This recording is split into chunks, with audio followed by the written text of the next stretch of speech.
Hi guys, welcome to Two Bees in a Pod. My name is Leslie, And I'm Z. and today we have a little episode that's gonna be a little more personal.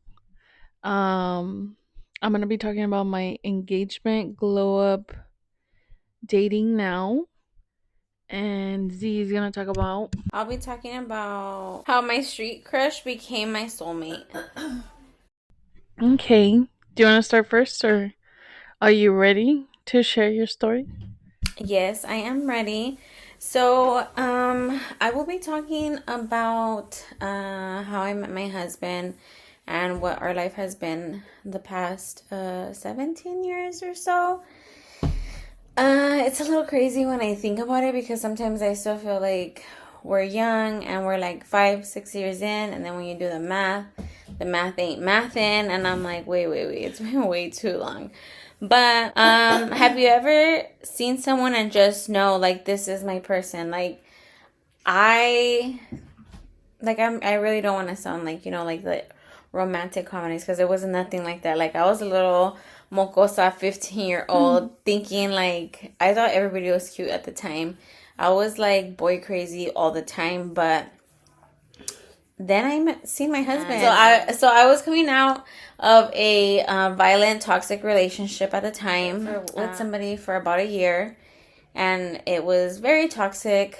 And I remember I was like running away from him after school, and I had seen Les, and her mom would pick her up every day. My mom worked, so she just kind of relied on me either getting home walking or by asking somebody for a ride. So he had met me at school, and he was like a little upset about something. And I remember seeing Les like getting her mom's truck, and I ran to her and I was like, I need a ride. And so her mom told me, yeah, like just get in the car. And at the time, like me and the guy had already been broken up for maybe like 2 or 3 weeks, but he was just very like, I don't know, possessive, I guess, at the time. So like I would always try to like run away from him or like find somebody to walk home with. And a lot of the times, like, luckily I was lucky to grow up with a bunch of guys that lived near us, and some of those guys kind of helped me without really knowing the whole situation at the time. Like they would see him and like they would see how angry he was towards me, and they would like, hey, like I have to walk you home, or your dad told me to walk you home, or I would walk with Les or whoever I could at the time. So fast forward to this day, like we had broken up, and I seen her, I get in her car, and then I see the guys that I live around, and they were walking with this guy. And I remember looking at her, I was like, who is that? Like, this guy is cute. And I told us, like, dude, that guy right there, that's gonna be my guy. And she was like, you don't even know him. And I was like, yes, I know, but he is like just a super hot guy that I've never seen. Like, these guys hang out with a bunch of people. They always had friends over. Like, we met a lot of guys because of them. And this guy, I was like, I've never seen him. Like, who is he? And so I remember that day I got home and I called one of the guys that lived across the street, and I was like, hey, who was that guy? Like, who was the guy you were walking with? And he was like, oh, that's my friend. And he tells me his name or what they call him. And I was like, I think he's cute. Like, you should invite him over. And he was like, yeah, I'll introduce you. And so that same day, like maybe like an hour, 2 hours later, he calls me. He's like, hey, come outside. I have to tell you something. And I was like, okay. So we go and we meet in front of Leslie's house. And we meet in front of her house, and it's me, Les, her sister, and then not all of them, but some of the guys that we hung out with. And the guy, which is my husband at the time, like he's there with them, and he's like, oh, I wanted to introduce you. And I was like, oh, like you're cute, like where are you from? And so then I started talking to him, and then that whole weekend we talked. And then that Monday he's like, I really like you. Like you want to go out with me? And I was like, oh, hell yeah. Like this, I'm telling you, you're my person. And so that's kind of how our story started. And do you remember seeing him? Like, what was your first impression of him? Because you were there when I met. My my first impression was that he looked scary. Like he just looked intimidating is what I mean. So then, as I'm like talking to him, like we knew, like as soon as we started talking, like we just automatically knew, and like things went really, really fast for us. I remember him telling me though that like as we're talking like a couple of days later, he's like, you know, when your friends took me over, they told me that there was three single girls on the block, and that and that they were his friends, their friends, and that if he wanted to meet them, and he was like, yeah, that's cool. And so they asked him like, okay, out of all of these girls here, which one would you like to date? And he was like, I don't know them. Like I've never met them. I don't know.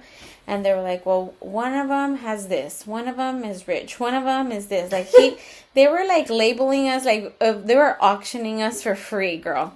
And we didn't even know at the time.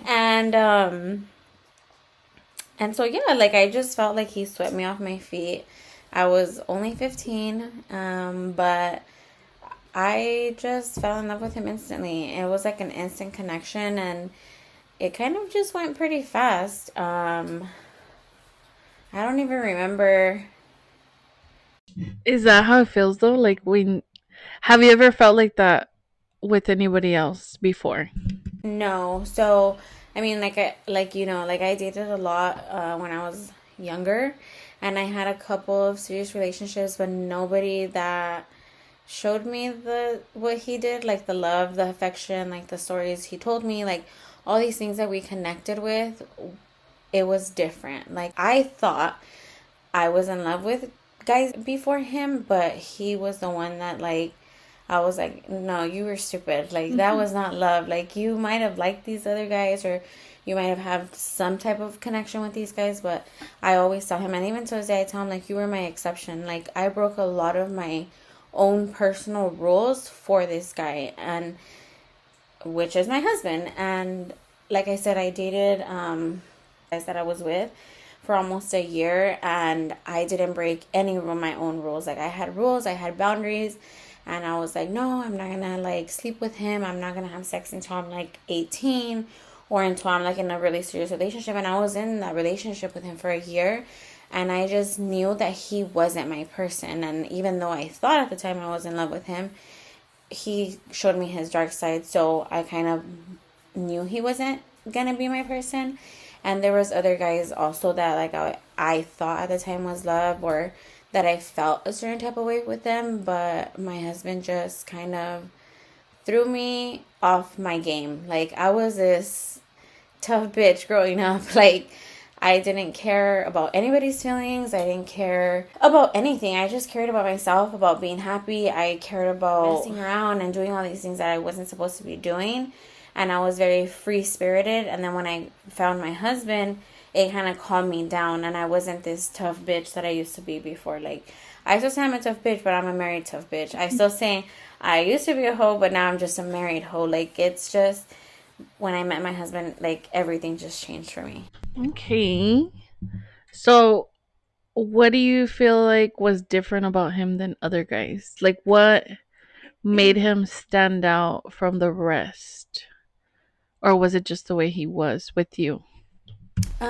There was a situation, like maybe like a month into our relationship. Like I knew that I liked him, and when I talked to him those few days on the phone, he just really heard me. Like he was like, "Well, how was your day?" And it wasn't just like all these other guys I would date. It was just like they just wanted to hook up, or they just wanted to be stupid. And he was like the first mature guy. He was a few years older than me, so I feel like he was just more mature than the guys that I was used to talking to.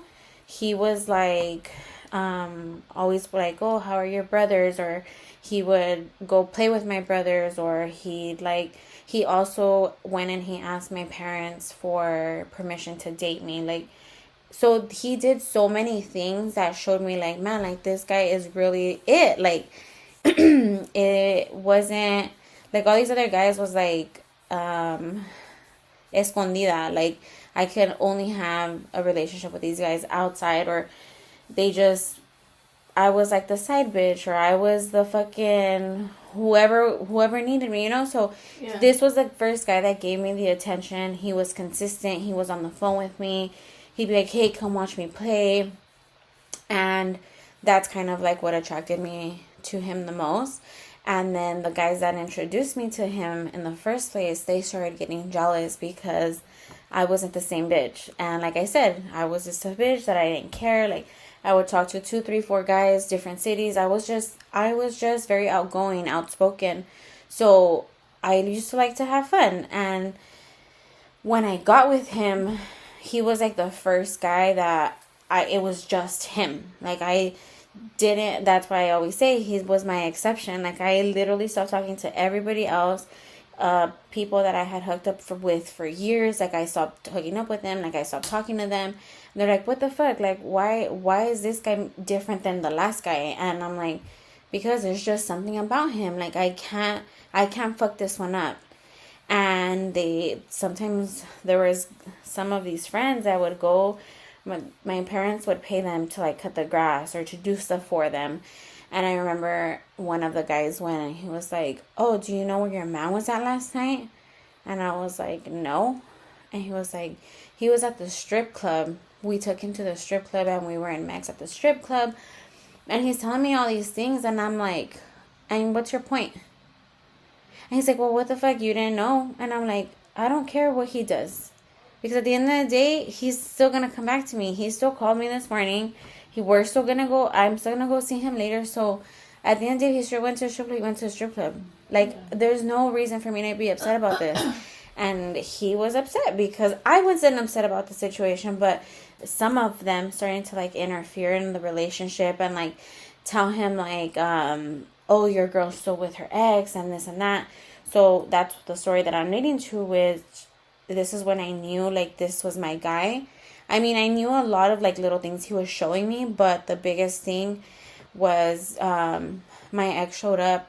My ex, the one that was abusive, showed up and he was trying to talk to me, but we had already been broken up for like 2 3 months. Like we had been broken up, but he would still like look for me and I would not answer him or I would block him. And at school, they ended up moving him to a different school, so he had no contact with me at school. So wherever he could go and see if I was at the house or I was outside. And so I remember he went to a guy's across the street, and when my husband was at my house, he's across the street, and my husband goes outside, and he's like, because they tell him like, "Hey, this guy's here. Come, and if you're gonna come talk shit, come talk shit." So my husband goes outside and then he goes to the guy's house and he's like, "What the fuck?" My ex tries to like shake his hand and my husband slaps his hand out of his face and he's like, "Don't fucking try to shake my hand. Like he was like, "You ever try to contact my girl again or you put your hands on her, we're gonna have a problem." And like he walked away.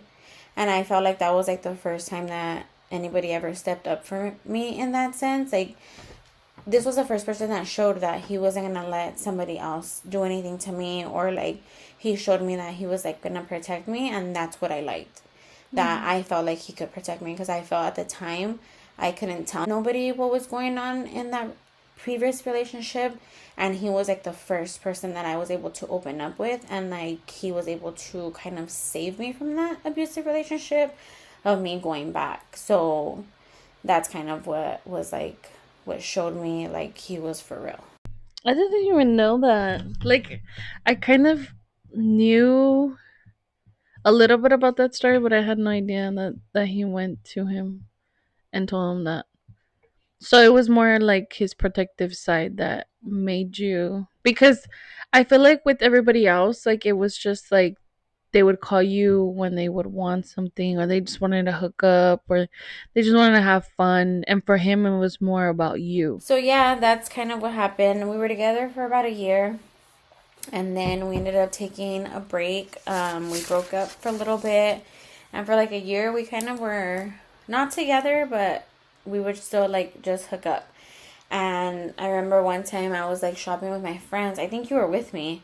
It was me, yeah. you, and some other girl, and my mom, and we were shopping in San Diego. And I get like a call, but so for like a year we were like hanging out, hooking up, and then he kind of like went MIA for like 2 or 3 months. And so then I get a random call, and we're in San Diego shopping, and he's like, "Hey, I need to see you," and I'm like, "For what?" He's like, "Because I need to talk to you. Do you have time to come talk to me?" And I was like, "Well, right now I'm in San Diego, but maybe when I get back into town, I can go see you." So he's like, "All right, okay, cool." So we go back home. I tell my mom that me and the girls are going to go to the movies because at this time I'm still hiding shit from my mom.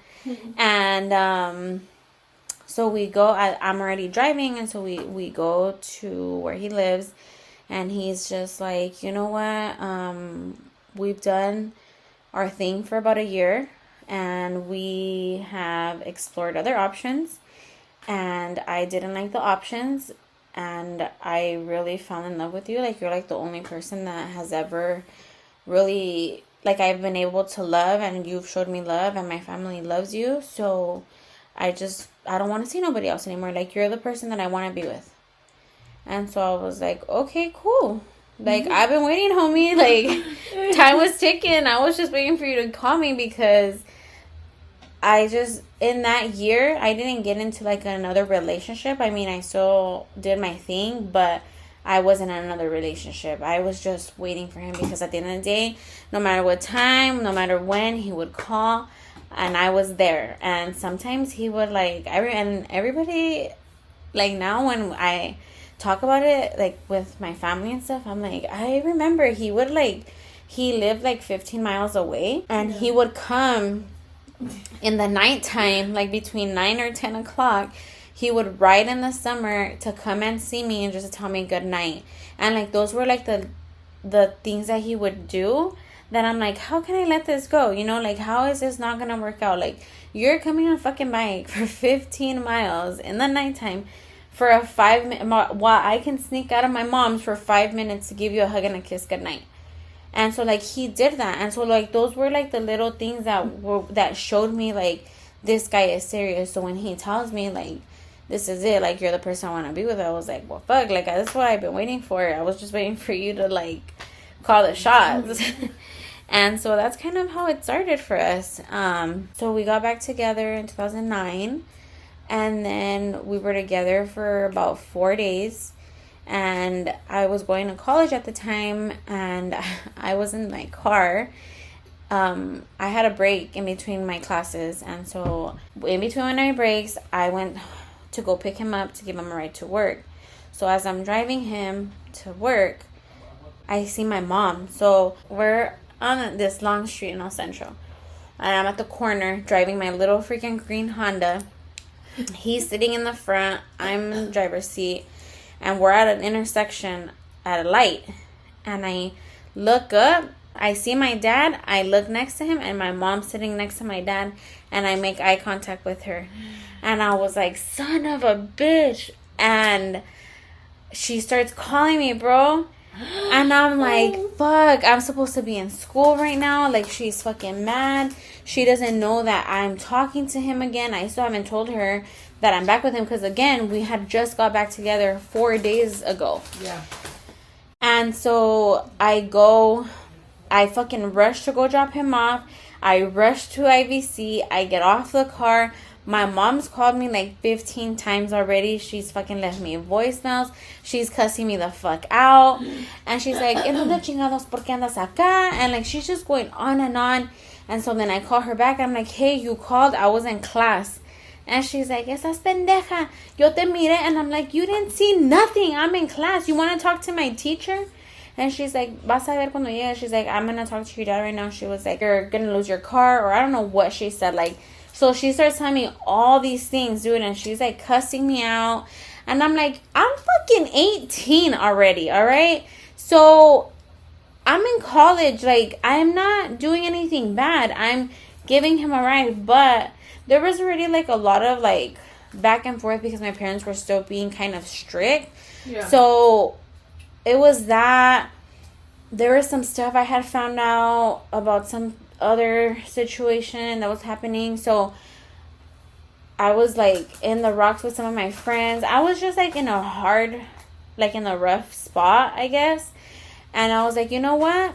I got home, like I missed my next class. I rushed home. I grabbed trash bags and I started throwing whatever I could in my trash bags, my clothes, my shoes. I left literally a bunch of stuff behind. Like I literally just grabbed whatever I could grab in trash bags, in my hampers. I put everything by the door. No, my dad shows up first. I mean, I was like, what's going on? I'm thinking that my mom already told my dad that she's seen me in El Centro. I'm already thinking all these things that I'm gonna get in trouble. I'm gonna get my car taken away because my mom made a big scene when she called me. Mm-hmm. Like she told me off the voices, everything. So like I'm fucking scared for my life because you know what? Like growing up, real quick, I'll eventually get to this one episode, but growing up, I had a stepdad, but my stepdad was like my dad, and I refer to him as my dad, as I don't really refer to him as my stepdad, but when people ask me, like, yes, he's my stepdad, but no, he's my dad. Like, he's my dad. And he was strict. Everybody was intimidated by him. Everybody still is intimidated by him. Yeah. And he looks scary sometimes, but growing up, he would look at me and I would start crying. Not once ever in my whole life has he ever put one finger on me. He's never hit me. He's never smacked me. He's never slapped me. Nothing. Just his words. His words and his look, I'll start fucking crying instantly, bro. Like, and so I was always scared. So when my mom's telling me that she's telling my dad all these fucking things, I'm fucking terrified. I'm not scared of my mom. I'm scared of my dad. And so he gets there and he's like, what the fuck's happening? And I'm like, I didn't know what to say. Because how the fuck am I going to say, my mom said I'm going to get in trouble because I was with my boyfriend. Or my mom seen me with my boyfriend. I didn't know what to say. So the first thing that came to my mouth was, I'm going to move in with my dad. So when I said that, I was telling my stepdad that raised me all these years that I'm going to leave his house to go live with my biological dad. Or I usually call him my biological dad or my real dad. Okay, guys? So you guys are going to have to remember that. But, so I was like, oh, I'm going to leave. I'm going to go live with my biological dad. And he's like, what the fuck? Like, what happened? Why are you leaving? And I'm like, because I got to go. Like, I got to go. Like, I couldn't give him an explanation because I didn't have one. I didn't know where I was going. I didn't know anything. All I knew was I was tired of my mom's rules. I was tired of my mom overdoing and being overprotective all the time because I felt, okay, maybe when I was younger, I was wild, but she didn't know that side of me. You know what I mean? So if I don't show you that I'm wild, why are you going to be so overprotective of me? You know, in my head. So I was like, I'm just tired of the rules. I'm 18. Me creía pinche fucking la reina del pinche mundo. And I was like, I'm leaving. And so she gets there. She starts crying. She's like, don't leave. Or you leaving? I was like, I just can't. And so my dad's like, okay, you can leave. But you're not going to take your car until you change the name and the insurance to your name. And I was like, okay. And the next day I sold my books for college. I sold them. I changed my insurance. I changed my license plate. I picked up my car that next day. And for the next week, I stepped in my car. And then Laura. I didn't even know that. Wait. Bitch, I didn't know that. What the fuck? What? How did I not know this? Did you tell me this? I don't know if we were not talking. I don't know what happened. I'm telling you, like, there were so many things going on. I don't remember. But I remember leaving. I slept at Laura's that first night. I went and I got my car. Once I changed the name and everything, and I slept in the car for a couple of days, like maybe like a week, and then I slept at Laura's for a couple of days, but I felt bad sleeping with Laura because Laura had just had her baby. Like, her baby was like maybe a week, 2 weeks old with her new husband. Like, I didn't want to stay there and interfere. I was sleeping in her couch. Like, I just didn't want to. And so I ended up her couch, and sometimes I would sleep in my car. And so then my sister-in-law told my mother-in-law like that I was sleeping in my car, and my mother-in-law was like, no, like you can move in here, like don't even worry about it. And so me and my husband had only been together at this time for not even a week, like not even a week. And but I didn't want to tell him either that I was sleeping like in the car. You didn't know? No, because I had it was like a big fight, like yeah. So, and he let me sleep. Like once he knew like I was out, like I told him like I'm out of my mom's, but I would park like outside of Laura's house, cause like she lived in the apartments on C Street. Remember the 3-story ones? And so I would sleep in the car in there. Like I would go be with him, and then I'd come back, and then if Laura was like already asleep, I didn't want to bother her. She had just had a baby, so I just fucking fall asleep there. And so that is what happened with that situation. So then I moved in, and me and my husband moved in together with my mother-in-law. Then we ended up getting like a little love shack. And then from there, we just kind of moved around. We bought a house in 2020. Well, we had kids between like 2012 to 2020. We had 3 kids. Then we bought a house. And now we're just living life. And we did things way out of the norm. We didn't get married, then buy a house, then have kids.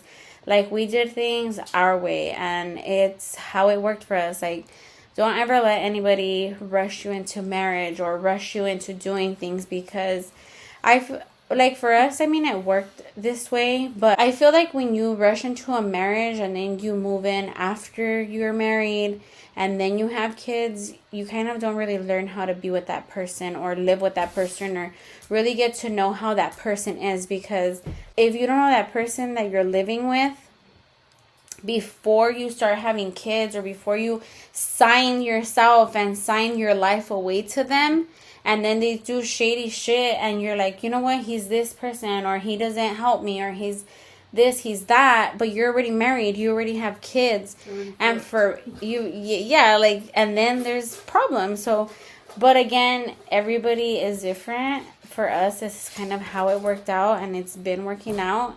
And so that's pretty much it. That's my love story, guys.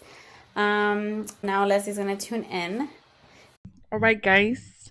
So that was a cute love story. I'm so shocked that part of those things I didn't even know about. Like, I'm just like, what?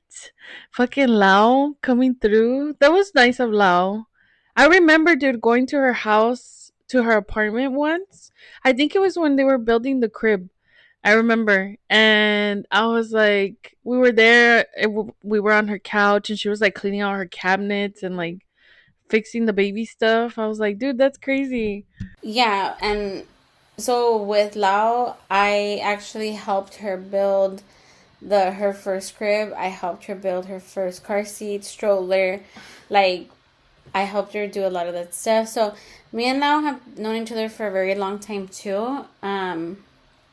But what are you most shocked of out of all that?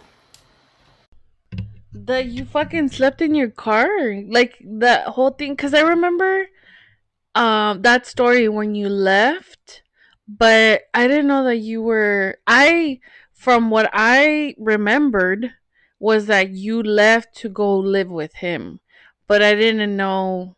Like, I think we hadn't talked in that time frame. So like, when I started talking to you, that's when you were already living with him, is what I mean. So like, that's why I was like, I missed this whole like week of you living in the car and shit. Like, I didn't even know that. You could have gone to my house. Honestly, I just wanted to get. I knew that if I went to your mom's, I would have ended back at my mom's, and I didn't want that. Like, I didn't want to be convinced to go back, because at the time I just wasn't happy there anymore. You know what I mean? Like, I was tired, I was drained. And I mean, there will be more episodes that we'll get into stuff like that, but I kind of like helped raise my brothers, and I felt like I was in college and I couldn't even hang out with my boyfriend. Like, I couldn't, like, my mom was still in her strict era, and I felt like, man, like, I've been doing all this stuff for you guys for years. Like, I've been responsible. Like, yeah, I was wild, but, like, the house was always cleaned. There was, if my mom was busy or she was working, I'd be the one making dinner. I'm the one that would help with my brother's homework. My parents worked a lot, and I appreciate them for working a lot because they were able to bless us with a lot of things, but I was always present. So in my head, I'm like, I'm already 18. I've been doing all this stuff for you guys. I'm responsible. I take my brothers to school. Like, I'm doing all these things, and in the middle of me having a 2 hour gap in class and I want to go have lunch with my boyfriend, it's a problem. And like, I just felt trapped. And like I said, I was having problems with you guys. Like, I wasn't really talking to you guys at the time. I was having problems with my dad. I was like with my biological dad. And so I just said that. And so I knew that if I said that, my parents were not going to go looking for me, because my dad and my biological dad never talked. Like, arguments, fights, yes, but they never talked. My mom and my biological dad didn't talk for about 18 years. And the way that my mom still didn't know. My mom thought that for 3 months I was living with my biological dad, but because I knew that she was never gonna call him to ask him, that por eso de me llevé. I was like, you know what? If I say this, they're not gonna come looking for me. But I felt guilty afterwards because my stepdad didn't talk to me for about 2 years because he felt disrespected. Like, I gave you, and I apologize multiple times for that, because I know I did that wrong, but in my mind at the time I said, this is the only way I'm going to be able to leave, and they're not going to look for me. If I go to Leslie's, they're going to look for me. If I go to Laura's, they're going to look for me. Wherever I go, if I go to NASA's, they're going to look for me. Wherever I go, they're going to bring me back, and I don't want to come back. So how I can say it so that they don't follow me, I'm going to go with my dad. But I didn't think at the time me saying that was going to hurt my stepdad. Mm-hmm. So he didn't talk to me for 2 years. Like, I almost died.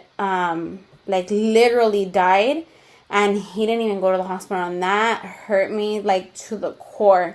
And that's actually the day that my mom found out that I wasn't living with my dad, because my mom called my dad, like, hey, your daughter's in the hospital, she's dying, like, you need to come see her. And when my dad got there, they talked. My dad's like, she hasn't been living with me. So she's like, I just found out, like, because she's in the hospital, that she's living with her boyfriend. And my dad, my biological dad, like, he left. Like, he just left. He didn't go see me. He didn't go talk to me. Nothing. So now my biological dad's not talking to me. My stepdad's not coming to see me. And I'm fucking dying in the hospital. Was it when you were in ICU? When I was in the ICU. When I was in the ICU.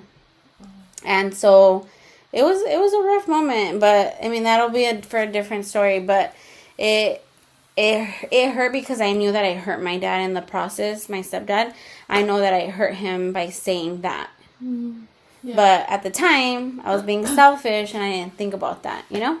Yeah. But now it is your turn to talk a little bit about your story. Well, my story is going to be talking about my engagement, but also my glow up and dating now. I guess you could say that I was engaged for, so he proposed after 2 years, and we were together for 7 years. So almost 8. So like 5 to 6. Okay, I mean, you guys get the math.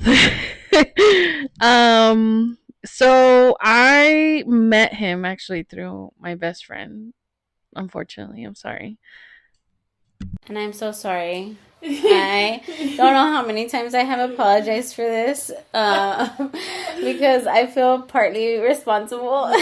Like, I mean, I didn't tell her, hey, go hook up with this guy, but because there's a relationship in the family that is the reason why she met him. So I do apologize. It's all right. It's okay. So I started dating him, right? I think this was in like what, 2017? 2017. And then I guess we broke up because remember I think he we broke up for like 6 months. And then we got back together. That shouldn't have happened. But anyway, I ended up hating my job at the time. I was working at Nissan and there was like a new management and I just wanted out, right? So I was like, well, what if I moved to where he was from? So, yeah. And so I'm just gonna interfere real quick because this is where I want to say that I told her, please do not do this. Do not leave. Do not move. You will find another job. You will be okay. Please do not leave. He's already showed you once or twice his true colors. And you have seen these red flags. Please do not try to fix him. Do not leave. She said, bitch, I don't give a fuck what you gotta say. I'm leaving in a month. Yeah. So I actually went to her house. I believe it was after work. And I went to go tell her in person. I had balls that I was moving. And she was like, okay. She was just like, okay, girl. No. So I don't know how my mom was okay with this. My dad, I told him, I didn't realize that I told him that I was moving, but I didn't tell him with who until we were there. And he was like, who is this person? Who's this guy? Okay, so I guess we have similar dad versions of our own stories, girl. Yeah, dude. So, well, my family went to go drop me off, I guess, into the sunset. Literally, all my family went to go meet his family for the first time because, again, they had never met. We had just started dating again. But the reason why I had originally broke up with him was because I don't know if I should mention it. I guess he had a substance problem, is what we're gonna call it. And I told him that if he was going to be using, then I couldn't be with him. So that's when I broke up with him for 6 months. And then he changed his ways miraculously. I don't know what the fuck happened. But he got a job. He started doing all these things. And Leslie was like, oh my God, he's changing. Jesus found him. And I decided to give him another chance, right? So this is when I moved to his city, right? And this is my first time moving into a big ass city compared to my little fucking town. This is her first time even leaving her mom's house and probably spending a night at a guy's house. No, actually, it was my second time sleeping over at his house because the first time was for his sister's birthday that you took me, remember? But yes, it was my first like actual like relationship that I can say was like something kind of serious. But okay, so I moved to a bigger city.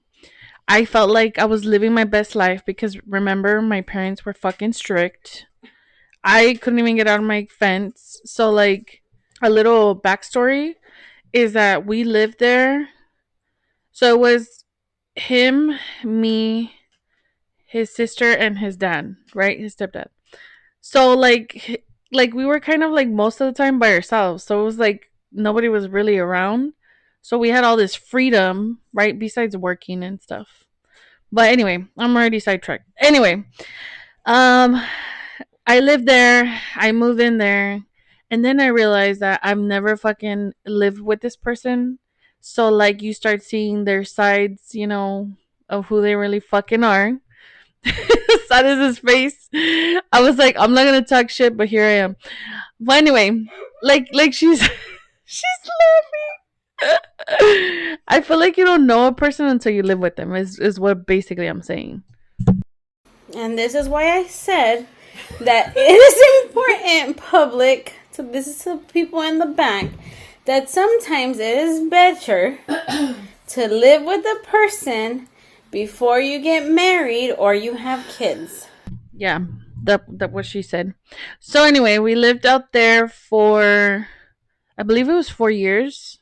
I lived out there. Yeah, I lasted 4 years. So it was 4 years.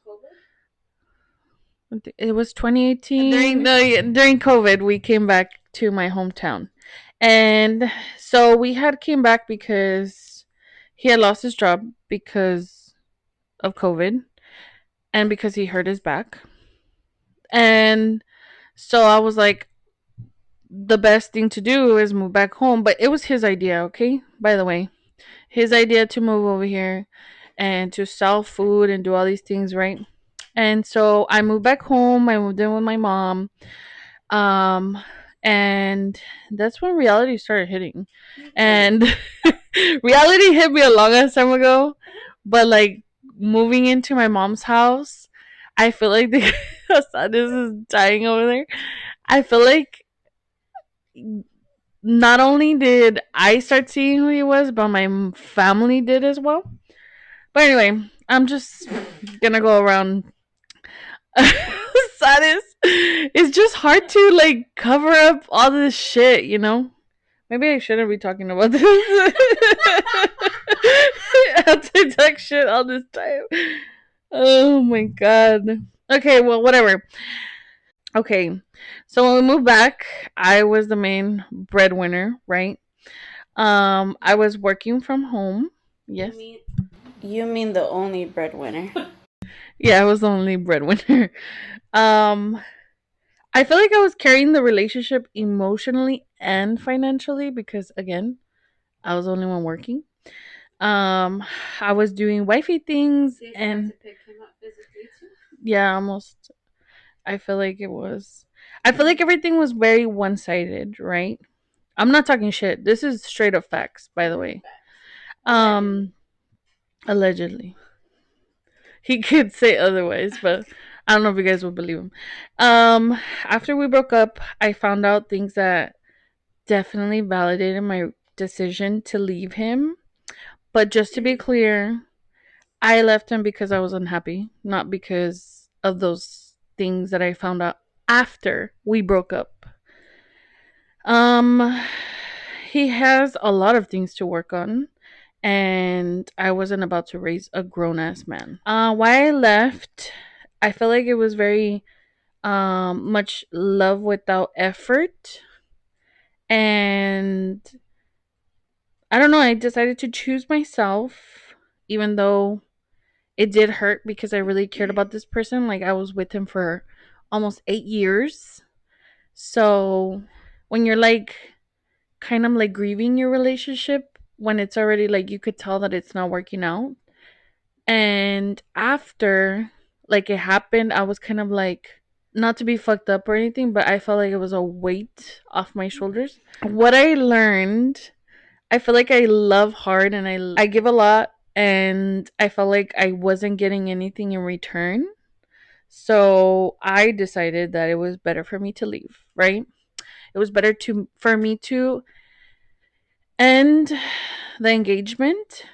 But I also feel like it was hard because I knew like his entire family, like we still have a connection with his family, both of us. And like I feel like that was the hardest part to kind of like all this year, like all these years building a life with someone and like now it's just like I kind of just have to like forget about it, you know? So that was the hardest part, not because of him. I think it was more of the family relation, you know? And so after the relationship, I feel like I was in my working on myself because I feel like all those years he had like all these health conditions that I basically had to like I guess take care of him in a way. So now that he wasn't there, I had more time for myself. So that's when I started going to the gym. That's when I started losing weight, but I don't know what happened now. I need to fall in love again or something. So after that, I did focus a lot on myself. I did move out on my own and I got my first apartment. Now at my third apartment. I feel like leveling up mentally and physically has helped me a lot move forward. And so the version of me that was with him before is different than who I am now, I feel. I have grown a lot. I feel like I've matured more. I've always been mature, but I feel like I think different now. Like, and I love living by myself. It's so peaceful. It's fun. So I definitely have seen your glow up for sure. Um, Me and you have been close for many, many years, but the only time that we haven't been close are the years where you were in a relationship. And I sometimes get sad because I feel like we kind of missed each other for a long period of time. Like, mostly because you didn't live here, like, you were away, and then, like, when you did come over here, he kind of kept you away in some sense. Or I don't know if he kept you away or you wanted to stay away, but it was kind of hard, like, not having you in our lives or, like, not having you present because now I can't think of any time where I go more than a day without talking to you. So to know that I went months or years without talking to you because of this guy that was ultimately like mistreating you in a sense, it's just like he wasn't even worth it to have lost so many years of our friendship because you couldn't come around. And I think that that's like the toughest part on my end is not only to see that, but to see that like your shine and your sparkle kind of like diminished in that sense until like you came back, but like you came back strong. And I've been telling you for the past 2 years is that you're like a whole different person. Like you're back to the Les that I grew up with. Like you've gotten your sparkle back. And I always tell you, like, be proud of the person that you are now because you were able to leave a toxic relationship and like you focused on yourself and focused on going to the gym, and you're still going to the gym. Like you've been going to the gym for like a year and a half, 2 years, and that's like you time, and you didn't get that for that many time. Like all those years you were with him, you didn't get you time. And so now it's you working on yourself and like kind of focusing on yourself. Yeah. So I am very proud of you, not only for leaving that situation, but also like the person that you became and like everything that you've accomplished on your own. But I couldn't accomplish that without you. Honestly, I know this is like a weird topic, but I also my brother-in-law is actually the one that helped me a lot during during the process of me leaving him. I hadn't told you yet. So I told you until I was like I already had a plan, right? But the one that helped me during before that plan was my brother-in-law, my sister's boyfriend, the one that lived with me. And like he helped me a lot when like because he wanted to take my dogs away from me. So I went to go get them microchipped and he helped me take them to get them to do all that process. When you microchip your dogs, you're basically claiming ownership for them. But I feel like during that process, like he's the first one that I was like, how would you feel if I told you that I'm leaving him? And he was like, I mean, do whatever makes you happy. And I was like, really? Like you guys wouldn't be like I was thinking more of how people thought than how I actually felt, you know? So, but anyway, during that time my brother-in-law helped me a lot. And it also was kind of like good to see a relationship that was healthy because I would never see my parents like they would never show affection to each other, right? But when I started living with my sister and her boyfriend, that's when I saw like actual healthy relationship like at that time. I don't know about now. I don't see them, but like he was very like he would be like, "Oh, like I made you something to eat or I bought you this," or he was very attentive to her. And I was like, "That's crazy because I've never seen that shit happen." like before. And so that's when I started seeing like, okay, those are like signs that what I'm living, it shouldn't be normal, right? But then when I told you, that's when you guys started helping me kind of like come out of my shell and be more around you guys, because I was always like home. Like I didn't want to go anywhere. First of all, because he would embarrass me in front of people. But second of all, because like I just was like, I feel safe being home. So that's why I was like, I wouldn't really come out. So all my life, like most, what, 3 years, like I was literally always home because I didn't want to go out. So everything I thought I lost was kind of like replaced for a better life, because I do also feel like I missed seeing your kids small. Like other than Sean, like I never saw. I think I saw Derek once when he was a baby, and I don't think I ever saw Brian as a baby, like ever. So like now, when I see pictures when you posted, I think it was when Derek was at the doctor's, and you posted when he was a baby. I was like, oh my god, he's so cute. Like as a baby, I was like, I didn't even get to see him as a baby. Like that was sad. But I do feel like we did lose obviously 8 years, but I feel like now we're kind of like working on that. I feel like dating wise, it's very hard coming from like a very toxic relationship that I have very high standards now. And if I see one red flag, I'm like, you're gone.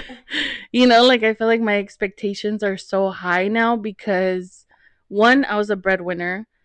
Two, I would always provide for myself. Like now that I live by myself, I work, all these things, like it's just, I'm used to being alone too. So it's like if a guy comes into my life, what is he gonna give me that I don't already have?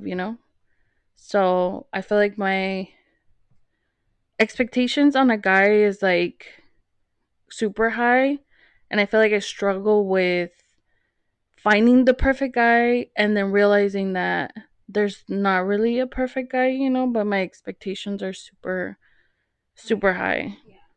But I feel like that's always comes after being with someone so toxic that, but also I remember there was a guy that I started dating after that, and I remember he bought me a coffee and he took it to my house, and then I was like, "Oh my god, like nobody's ever done that for me." And my sister told me, she was like, "He just bought you a coffee. Like that's it.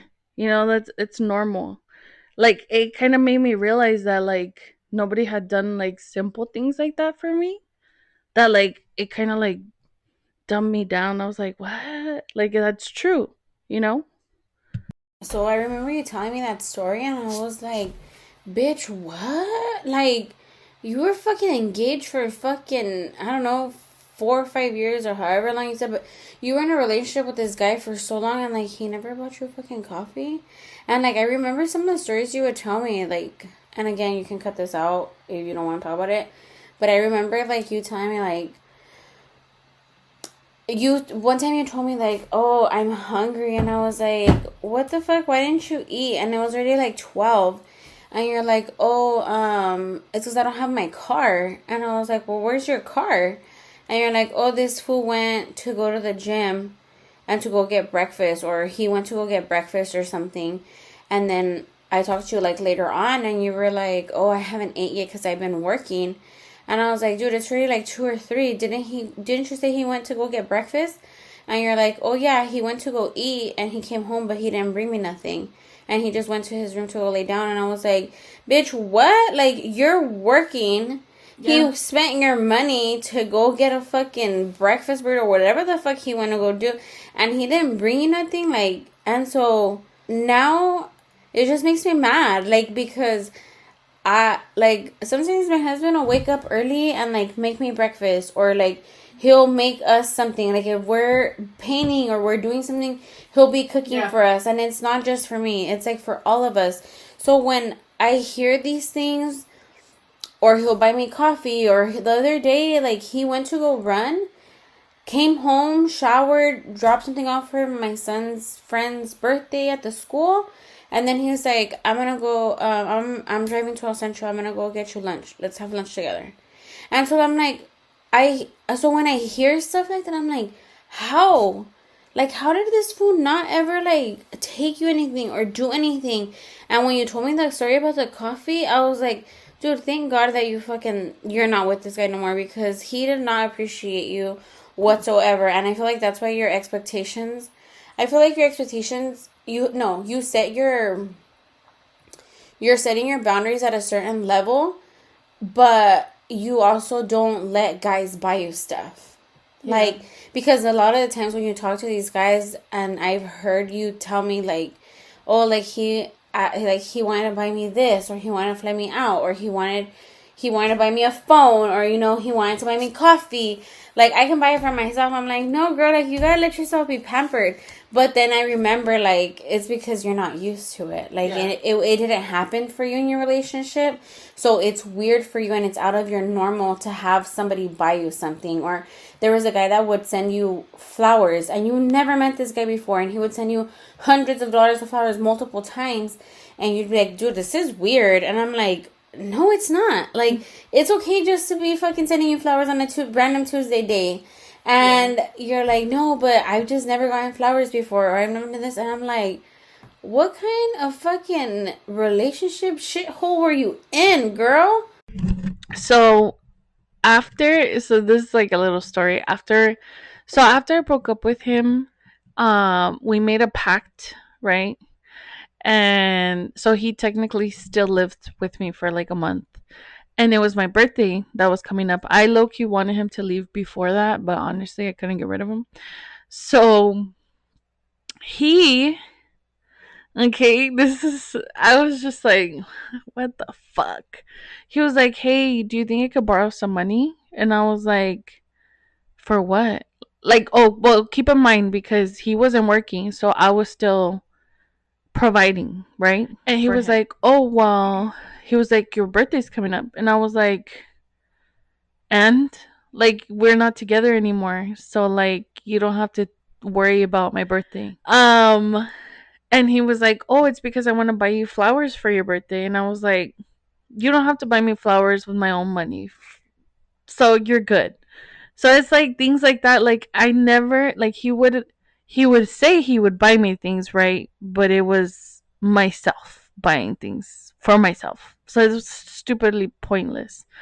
But yeah, it was very toxic. And honestly, like, I don't even remember the last time I talked to him, and I really don't care to talk to him the rest of my life. I just wanted to talk about it because I feel like it's a topic that I have to talk about in order for me to, yeah, yeah. So people don't ask me where my ex is. Please don't DM me and ask me. Like, if you see that there's no pictures of him on my social media, then that means I'm not with him. Okay, this is to let you guys know. It's been like what, 3 years? So yeah, this is the last time that I'm talking about him. So, but yeah, anyway, um I feel like this relationship didn't break me. It did at some point, right? But I feel like now I have become a better person, a better version of myself, and I feel like my life wouldn't be how it is now if it didn't happen like that way. I ended an engagement, and I feel like it's weird to tell guys sometimes when they ask me like, oh, like, what happened with you and your ex? And I was like, oh, he wasn't my boyfriend, he was my fiance. Technically he was my roommate, but whatever. But anyway, Well, not even roommate, because roommates have to pay rent. yeah, he was there for free. Well, guys, thank you guys so much for listening. I feel like this episode, it was rough, but I hope you guys can get your closure now. Please. Thank you guys again for listening. Mine was a little love story, but it kind of intertwines with her love story that didn't end so good. But since they were related, it kind of went hand in hand. Tune in next week. This one I know was a little bit more of a serious episode, but like she said, she kind of wanted to kind of get it over with so that we can move on to her crazy dating life after her disastrous engagement. So we are still out here looking for her husband. So if you guys have any tios, uncles, cousins, brothers, anybody that is single and not in a complicated relationship that is at a minimum, she has a height requirement of about 5'8", 5'9", has to have a job. The list is the list is endless, guys, but I promise she is worth it. She is loving, kind. She loves everybody she has a heart of gold. And she's a real bitch. She's a real bitch. But we are always looking for her future husband.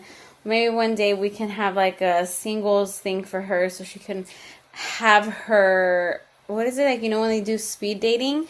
You can do speed dating with less. But if you guys know of anybody, DM her. But we gotta be careful with some of these because remember what happened with the Galentine's situation.